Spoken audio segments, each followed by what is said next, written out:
নমস্কার বন্ধুরা, আমি দেবরাজ। আমি অঙ্কিতা। দেবরাজ ব্লগের আরো একটি নতুন এপিসোডে তোমাদের সকলকে জানাই স্বাগত। প্রায় ধরে নাও আমার বাড়ি থেকে 87 কিলোমিটার জার্নি কমপ্লিট করে আমরা কিন্তু এখন চলে এসেছি গুপ্তিপাড়াতে।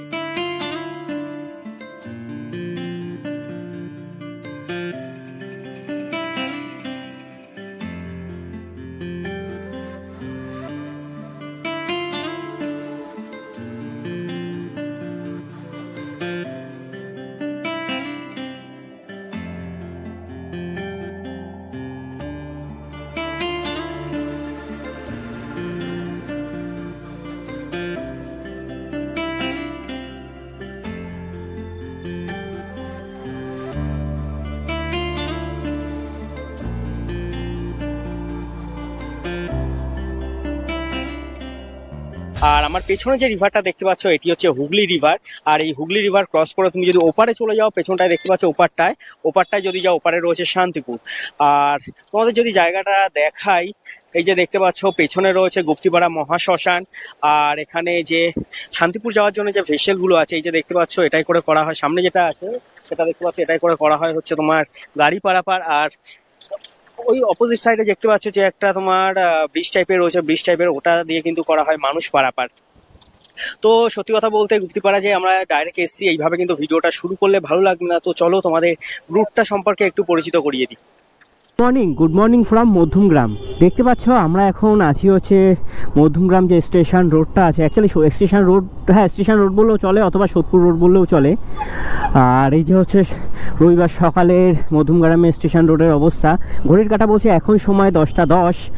সত্যি কথা বলতে আজকে অনেকটাই লেট হয়ে গেল, তার কারণ হচ্ছে এত পরিমাণে কুয়াশা ছিল। তোমরা যদি এখন সামনেটা দেখতে পাচ্ছ এখনও কী পরিমাণে ফগ রয়েছে। অ্যাকচুয়ালি আমি উঠেছিলাম 4:30 সময় উঠে আমাদের অনেকটা দূরেই যাওয়ার কথা ছিল, বাট সামহাউ হঠাৎ চেঞ্জেস হলো। তার কারণ এত পরিমাণে ফগ, আর আমাদের গাড়িতে ফগ ল্যাম্পও লাগানো নেই, যার জন্যে আমরা ভাবলাম যে না, আজকের একটু গন্তব্যটা চেঞ্জ করি।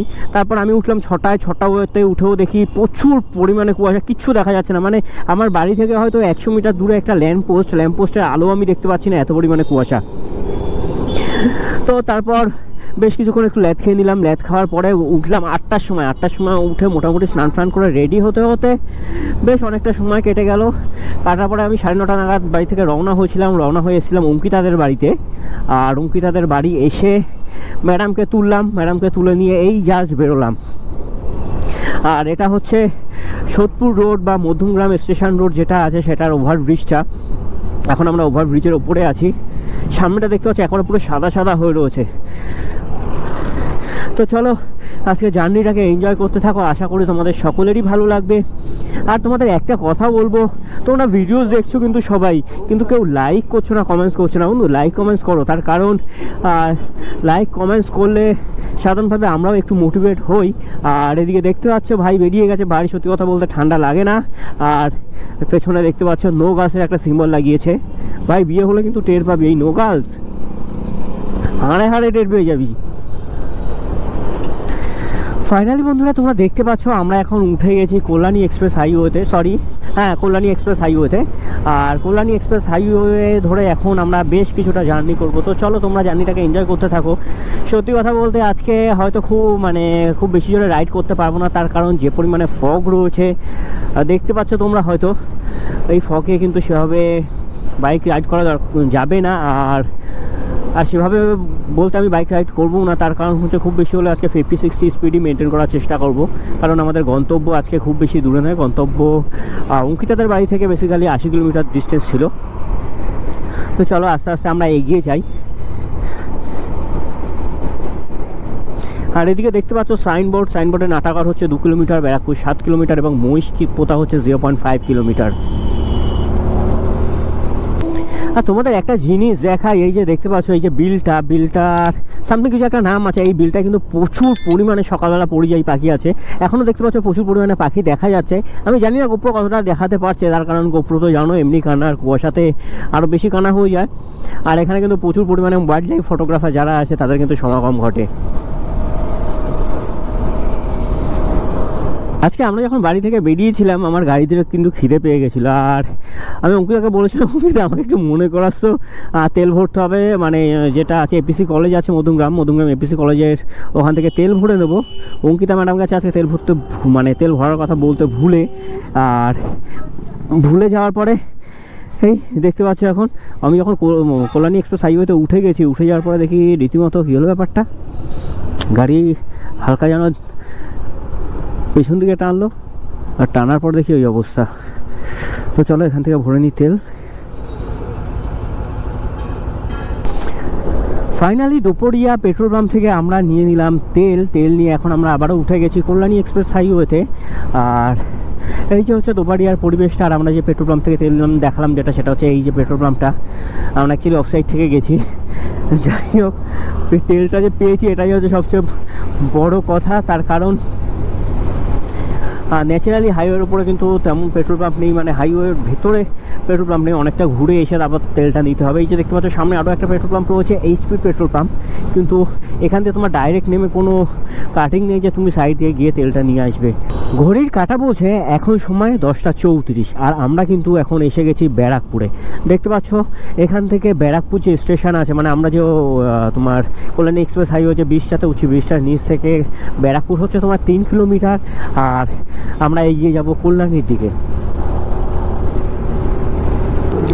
ঘড়ির কাঁটা বলছে এখন সময় 11:13, আর আমরা আছি হচ্ছে সামনে দেখতে পাচ্ছ কল্যাণী এক্সপ্রেস হাইওয়ের যে টোল প্লাজাটা, মানে কেউটিয়া বলে যে জায়গাটা আছে কেউটিয়া, আর ওখান থেকে বেশ কিছুটা ক্রস করে এসে এই যে ছোট্ট দেখতে পাচ্ছ দোকানটায় আমরা করে নিলাম ব্রেকফাস্ট। আর আজকে ব্রেকফাস্টে আমার ছিল পরোটা আর ঘুগনি, অঙ্কিতা ছিল হচ্ছে রুটি আর ঘুগনি, আর তারপর খেয়ে নিলাম একটা করে চা খেয়ে দেখতে পাচ্ছ আমরা মোটামুটি রেডি হয়ে গেছি। আর এখন আপাতত আমরা রাইড স্টার্ট করব।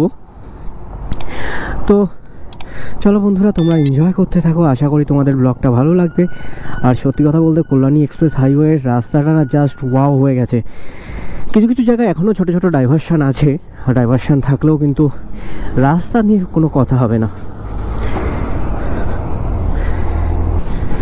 এই যে তোমরা সামনে দেখতে পাচ্ছ সাইনবোর্ডে হচ্ছে নৈহাটি 2 কিলোমিটার, মানে বাঁদিকে ব্রিজ থেকে বাঁদিকে চলে গেলে নৈহাটি, কল্যাণী হচ্ছে 12 কিলোমিটার, হাবড়া হচ্ছে 25 কিলোমিটার।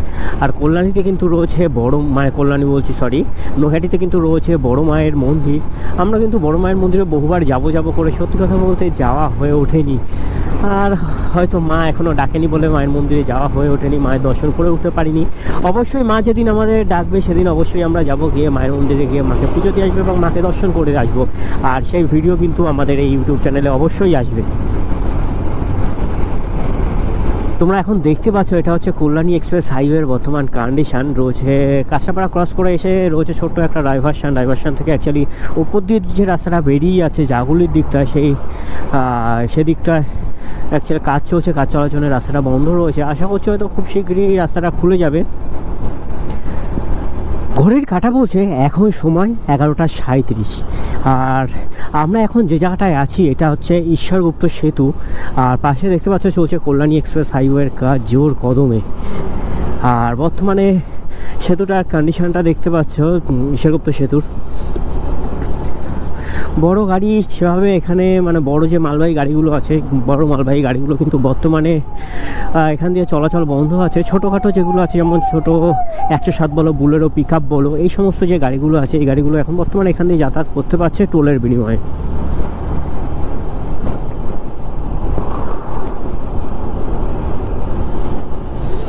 আর এখন বাজে হচ্ছে 11:38, আর তোমরা ফগ দেখতে পাচ্ছ, এখনও পর্যন্ত ফগ দেখো কি পরিমাণে। কথিত আছে শহর কলকাতায় যখন বেশ শীত আর গ্রাম বাংলায় তখন জাঁকিয়ে শীত। সত্যি কথা বলতে এদিকের কিন্তু কন্ডিশন ঠিক তেমনই। সামনে বাদিকে যে এই যে রাস্তাটা দেখতে পাচ্ছ, এই রাস্তাটা ধরে কিন্তু তোমরা যদি চলে যাও এখান থেকে প্রায় তোমার 200 থেকে 300 মিটার, এখানে একদম মন্দির দেখাই যায়, হচ্ছে তোমার হংসেশ্বরী মায়ের মন্দির। অবশ্যই আমরা যে গেছিলাম সেই ভিডিওটা আই বাটনে দিয়ে দেবো, তোমরা দেখে নিতে পারো। আশা করি তোমাদের সকলের ভালোই লাগবে। আর এই শীতের সকালে যদি তোমরা হংসেশ্বরী মন্দিরে আসো একটা অন্য রকম কিন্তু ভাইবস পাবে। তো অবশ্যই একদিন এসে কিন্তু ঘুরে যাওয়া যায়। ঘড়ির কাঁটা বলছে এখন সময় 11:48 আর আমরা এখন এই জাস্ট উঠলাম STKK রোডে। STKK ফুল ফর্ম জানি না, যার জন্য পুরো রোডের নামটা বলতে পারলাম না, কিন্তু STKK রোডের মধ্যে এখন বর্তমানে আমরা আছি। আর এখান থেকে দেখালো যে নবদ্বীপ হচ্ছে 37 কিলোমিটার, আর এই রাস্তা ধরে আমাদের এখন জার্নি করতে হবে 31 কিলোমিটার। এদিকে দেখো বাড়িটার ছাদটা একেবারে পুরো ফুল দিয়ে একেবারে ভরিয়ে দিয়েছে, সত্যি খুব সুন্দর লাগছে।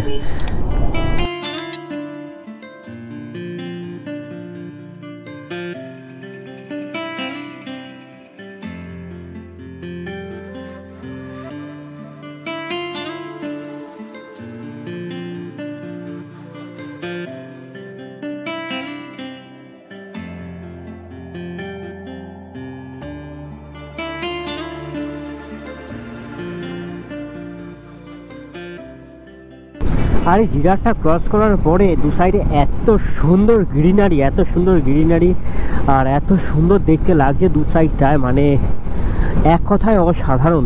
আর এদিকে দেখতে পাচ্ছ যেটাকে বলা হয় তাঁতের ধান বা শুকনো সময়, মানে শীতের যে ধানটাকে, সেই ধান কিন্তু অলরেডি লাগানো শুরু করে দিয়েছে। বেশ ভালো লাগছে এই রাস্তাটায় এসে, আশা করি তোমরাও আসলে তোমাদেরও বেশ ভালো লাগবে জায়গা। মানে এই সাইডের পরিবেশটা কিন্তু এক কথা বলতে গেলে অসাধারণ। আর এদিকে গ্রিনারি আর ফগের এক মানে মেলবন্ধনে একটা অসাধারণ রকম জার্নি কিন্তু আমরা করছি। আশা করছি তোমাদের সকলের ভালো লাগছে। তবে বন্ধুরা, তোমাদের একটা কথা বারবার রিকোয়েস্ট করছি, ভিডিও কিন্তু তোমরা অনেকেই দেখছো, তবে তোমরা লাইক কমেন্ট শেয়ার অথবা সাবস্ক্রাইব করছো না। অবশ্যই লাইক কমেন্ট শেয়ার সাবস্ক্রাইব করে পাশে থাকো, তার কারণ প্রত্যেক সপ্তাহে আমরা কিন্তু তোমাদের জন্যই বেরিয়ে পড়ি বিভিন্ন রকম গন্তব্যের উদ্দেশ্যে। শুধু যে তোমাদের জন্য এটা বলবো না, আমরা দুজনে প্রচুর পরিমাণে ঘুরতে ভালোবাসি, যার জন্য আমরা দুজনে তোমাদের সঙ্গে করে নিয়ে বেরিয়ে পড়ি বিভিন্ন গন্তব্যের উদ্দেশ্যে। ঘড়ির কাঁটা বলছে এখন সময় 12:57 আর আমরা এখন আছি বাধাগাছিতে। আর আমরা যে লোকেশানে যাচ্ছি গুপ্তিপাড়া, এই যে দেখতে পাচ্ছ ডান দিকে যে রাস্তাটা আছে, এই রাস্তাটা কিন্তু আমরা নিয়ে নেবো। অ্যাকচুয়ালি এখানে আমরা একটু দাঁড়িয়ে গেছিলাম, গাড়িতে হয়ে গেছিলো ছোট্ট একটা প্রবলেম বলতে ক্লাচের যে তারটা আছে তারটা লুজ হয়ে গেছিলো, যার জন্যে স্টার্ট দিচ্ছিলাম বারবার ছেড়ে দিচ্ছিলাম, একটু হালকা টাইট করে নিলাম। টাইট করে নিয়ে এখন আবার আমাদের জার্নি স্টার্ট হবে। আর আমাদের এখান থেকে ফার্স্ট গন্তব্যের ডিস্টেন্স হচ্ছে 1.9 কিলোমিটার। আমরা নিয়ে নেবো ডান দিক।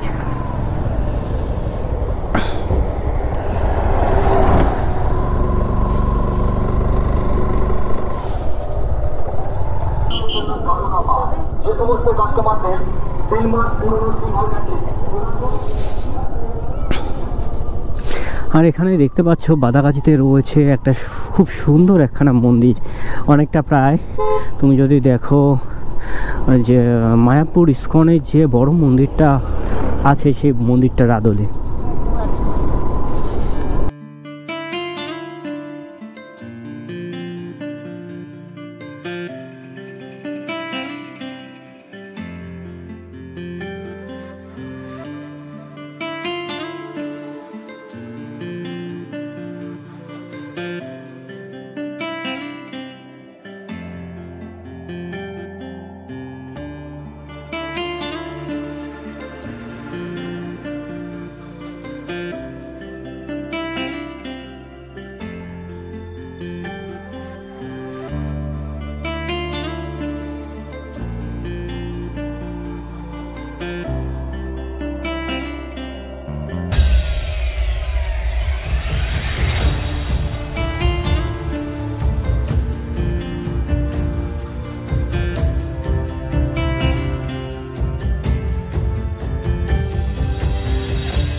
ফাইনালি তোমাদের আমরা ঘুরে দেখালাম গুপ্তিপাড়া নদীর ঘাট আর গুপ্তিপাড়া মহাশ্মশান যেটা আছে, আর ওপারে রয়েছে তোমাদের যে শান্তিপুর, সেই ঘাটটাকেই তোমাদের ঘুরে দেখলাম। এখন আমরা যাচ্ছি গুপ্তিপাড়ার যে ঐতিহ্যবাহী কিছু রয়েছে টেরাকোটার মন্দির, টেরাকোটার মন্দিরে। তো চলো, এখান থেকে আমাদের ডিস্টেন্স হচ্ছে 1.6 কিলোমিটার। আমরা 1.6 কিলোমিটার বাইক রাইড করে ওই জায়গায় পৌঁছে তোমাদের ওই জায়গাটাকে ঘুরে দেখাই।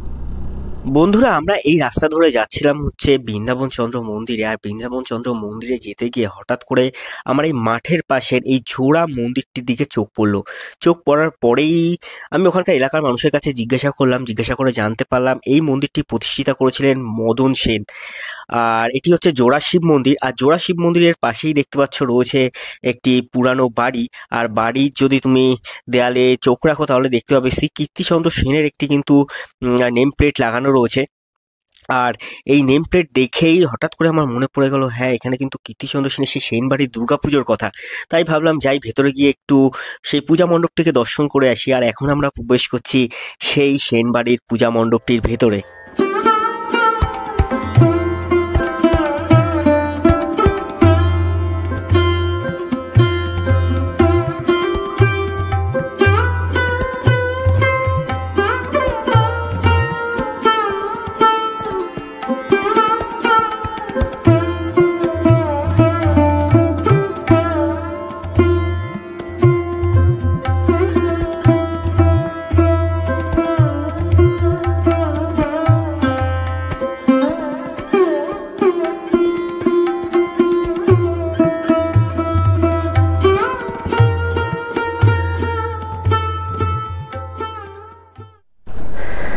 ফাইনালি বন্ধুরা তোমাদের এখন আমরা ঘুরে দেখালাম সেন বাড়িটা। এখন আমরা রওনা হচ্ছি ভগবান চন্দ্র মন্দিরের উদ্দেশ্যে। তো চলো আবারও জার্নি শুরু করা যাক। আর ভগবান চন্দ্র মন্দির, হ্যাঁ হ্যাঁ ভগবান চন্দ্র মন্দির সামাও কিছু একটা হবে, কোনো একটা মন্দির হবে, আমি তো জানি। বৃন্দাবন চন্দ্র মন্দির না, সরি ওটা ছিল বৃন্দাবন চন্দ্র মন্দির। তো চলো, ওটা ভগবান নয়, বৃন্দাবন চন্দ্র মন্দির। মানে মাথা থেকে একটু বেরিয়ে গেছিলো, সত্যি কথা বলতে একটা খুশিতেই মাথা থেকে বেরিয়ে গেছিলো। খুশির খবর অবশ্য তোমাদের পরে দেবো, এখন দেবো না। আর এখন আমরা যাচ্ছি হচ্ছে বৃন্দাবন চন্দ্র মন্দিরে। আর এদিকে দেখতে পাচ্ছ খেজুর গাছ কিন্তু কেটেছে আর রস হচ্ছে। এই সমস্ত দেখলে না সত্যি খুব খুব খুব ভালো লাগে।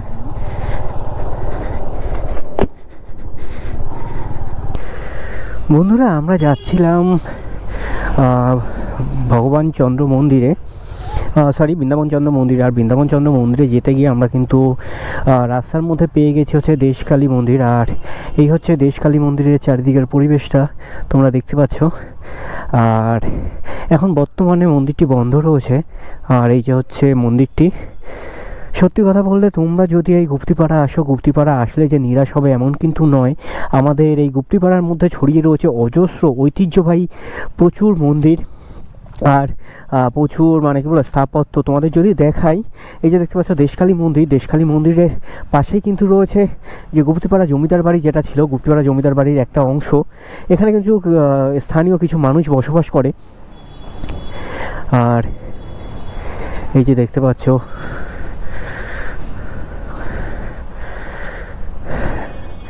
এক ভক্ত জানাচ্ছে মাকে প্রণাম।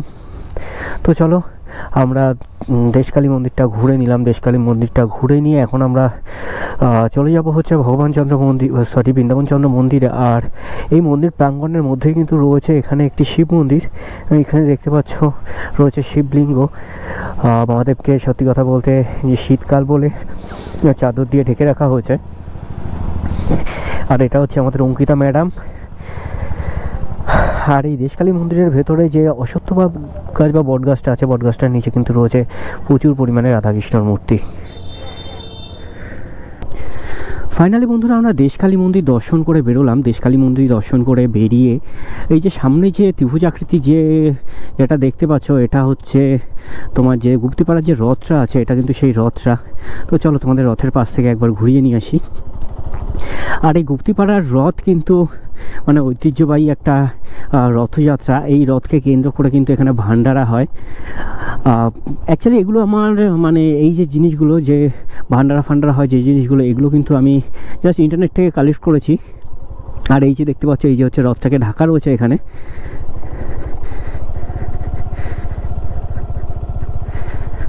আর এই যে দেখতে পাচ্ছ এটা হচ্ছে ভগবান চন্দ্র মন্দির। তো চলো দেখি, বৃন্দাবন চন্দ্র মন্দির।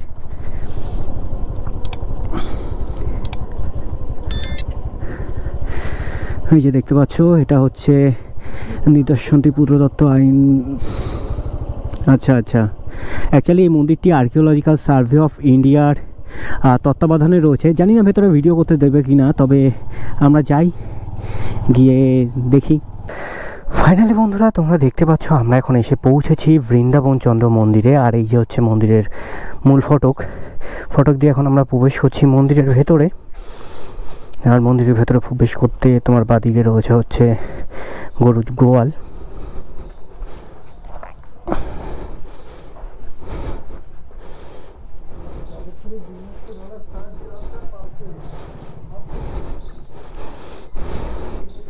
আর রয়েছে একটা ছোট্ট তুলসী মঞ্চে অবশ্য এখন বর্তমানে তুলসী গাছ নেই।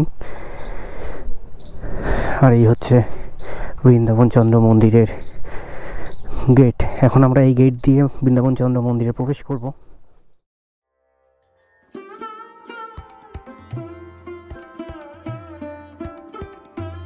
গুপ্তিপাড়ার প্রাচীনত্ব হুগলি তথা বাংলার সংস্কৃতিতে প্রায় কিংবদন্তির পর্যায়ে পৌঁছেছে। শিক্ষা, শাস্ত্র, বিদ্যাচর্চা, গ্রন্থ রচনা প্রভৃতি ক্ষেত্রে একসময় গুপ্তিপাড়া সমগ্র বাংলার মধ্যে উজ্জ্বল স্থান দখল করেছিল। গুপ্তিপাড়ার রথ ও রথের মেলা এককালে ছিল পুরীর সঙ্গে তুলনীয়। গুপ্তিপাড়ার এই গুপ্ত বৃন্দাবন সাধারণ মানুষের কাছে শ্রী বৃন্দাবন মঠ নামেই পরিচিত ছিল। তবে এই মঠ চত্বরটিতে কেবলমাত্র শ্রী বৃন্দাবন চন্দ্রের মন্দিরটি নয়, রয়েছে আরও 3টি মন্দির: শ্রী চৈতন্যদেবের মন্দির, শ্রী রামচন্দ্র মন্দির এবং শ্রীকৃষ্ণচন্দ্র মন্দির। এই 4টি মন্দির মিলে একত্রে গুপ্তিপাড়া মঠ। ইতিহাসের দলিল দস্তাবেজ থেকে গুপ্তিপাড়া জনপদের সূচনাকালে আনুমানিক 1500 শতাব্দীর শেষের দিকে বলে অনুমান করা যায়। কিছু ঐতিহাসিকদের ধারণা, পান্ডুয়ার রাজা গণেশের পুত্র জালালউদ্দিন সিংহাসনে আসীন হলে হিন্দুদের জীবন অতিষ্ঠ হয়ে ওঠে এবং সেই সময় অনেকে দেশ ত্যাগ করে, সংঘবদ্ধ হন এবং এইভাবে গুপ্তিপাড়া গ্রামের পতন হয়। তবে এই গ্রামের পতন হলেও ইতিহাস আজও বহন করে চলেছে এই গ্রামটি।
তো বন্ধু, তোমরা তো দেখতেই পেলে, আমরা তোমাদের ঘুরে দেখালাম বৃন্দাবন চন্দ্র মন্দির।